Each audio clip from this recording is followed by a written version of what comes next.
Hello everyone, আশা করি সবাই ভালো আছেন। আমি আজকে আপনাদের সাথে শেয়ার করব মাটন কষার একটি মজাদার রেসিপি। খুব সহজেই কীভাবে আমরা মাটন কষাটা রান্না করতে পারি এটাই আজকে আপনাদের সাথে শেয়ার করব। প্রথমে আমরা মাংসটাকে ধুয়ে পরিষ্কার করে নিয়ে নিয়েছি। তারপর এর মধ্যে দিয়ে দিয়েছি আদা বাটা, রসুন বাটা, লাল মরিচের গুঁড়ো, ধনিয়া গুঁড়ো, জিরা গুঁড়ো এবং আদা বাটা। আদা বাটাটা ব্যবহার করলে বাটা মশলার একটা ফ্লেভার আসবে। এবার আমরা এর মধ্যে দিয়ে দেব পরিমাণ মতো লবণ এবং হলুদ গুঁড়ো। এবার আমরা এর মধ্যে অ্যাড করে দেব সরষের তেল। আমরা এই পর্যায়ে মাংসে সরষের তেলটা বেশি ব্যবহার করেছি। সরষের তেল দিয়ে মাংসটা ম্যারিনেট করে রাখলে মাংসের টেস্ট অনেক ভালো আসবে। এরপর আমরা অ্যাড করে দেব টক দই। টক দইটা অবশ্যই ব্যবহার করতে হবে।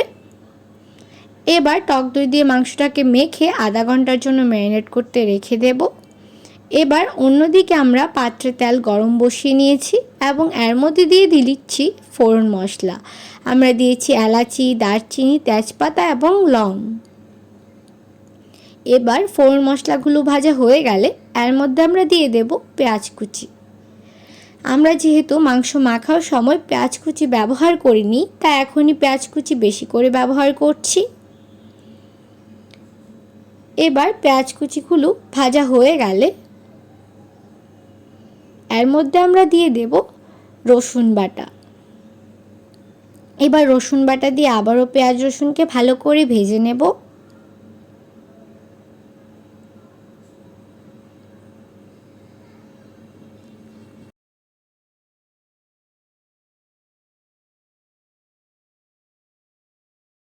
এবার আমরা এর মধ্যে দিয়ে দিয়েছি আদা বাটা। দিয়ে আদা বাটাকেও এবার পেঁয়াজ রসুনের সাথে একটু ভেজে নিতে হবে।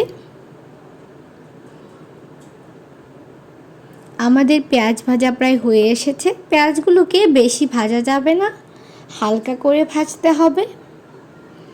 এবার আমরা এর মধ্যে অ্যাড করে দেব আলু। আলুগুলোকে আমরা আগে থেকে হলুদের গুঁড়ো এবং লবণ দিয়ে মেখে রেখেছিলাম। এবার আলুগুলোকেও পেঁয়াজ রসুনের সাথে ভালো করে ভেজে নেব।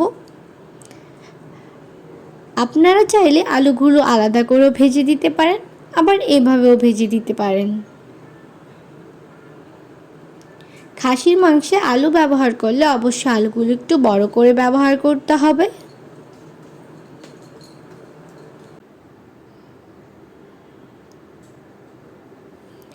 খাসির মাংস রান্নার সময় আলু ব্যবহার করলে ঝোলটা অনেক টেস্টি হয়।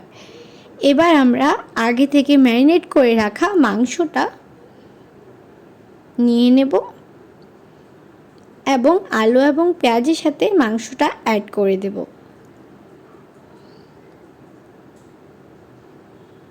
আমরা মাংসটা দিয়ে দিয়েছি।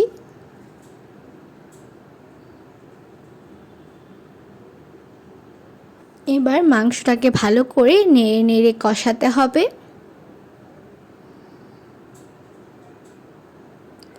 আগে থেকে ম্যারিনেট করার ফলে মাংসে আগে থেকেই মশলাগুলো খুব ভালো করে লেগে গেছে।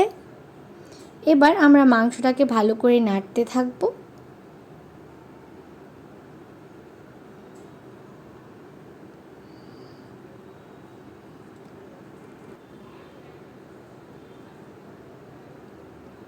মাংসটাকে ক্রমাগত নাড়তে হবে, কারণ নিচে দিয়ে লেগে যাওয়ার সম্ভাবনা থাকতে পারে। এই যে এই পর্যায়ে আমাদের মাংস থেকে কিছুটা জল বেরিয়ে এসেছে। এবার আমরা মাংসটাকে ভালো করে নাড়তে থাকব।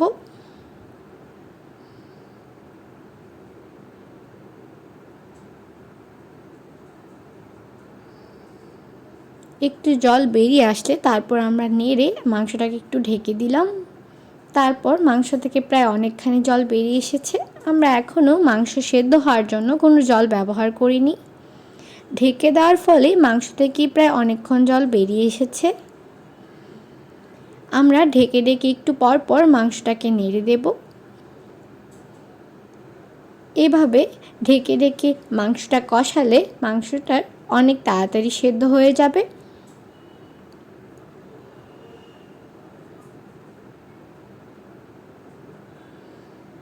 মাংসটার জলটা একটু কমে আসলে এবার আমরা এর মধ্যে দিয়ে দিলাম গোলমরিচের গুঁড়ো। গোলমরিচের গুঁড়ো দিলে একটা অন্যরকম ফ্লেভার আসবে। এবার আমরা এর মধ্যে দিয়ে দিলাম অল্প পরিমাণ কাঁচামরিচ বাটা। এবার কাঁচামরিচ বাটা দিয়েও ভালো করে আবার মাংসটাকে নেড়ে দিতে হবে।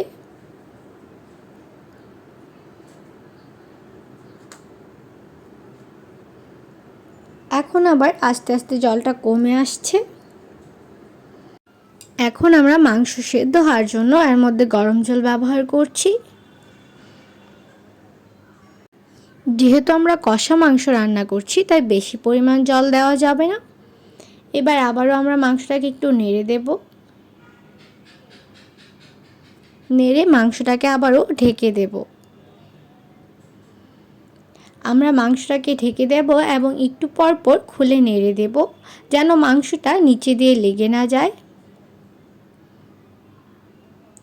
এভাবে প্রায় 40 মিনিট ধরে মাংসটাকে ঢেকে ঢেকে রান্না করতে হবে, তাহলে খুব তাড়াতাড়ি মাংসটা সেদ্ধ হয়ে যাবে। এই পর্যায়ে আমাদের মাংসটা সেদ্ধ হয়ে গেছে।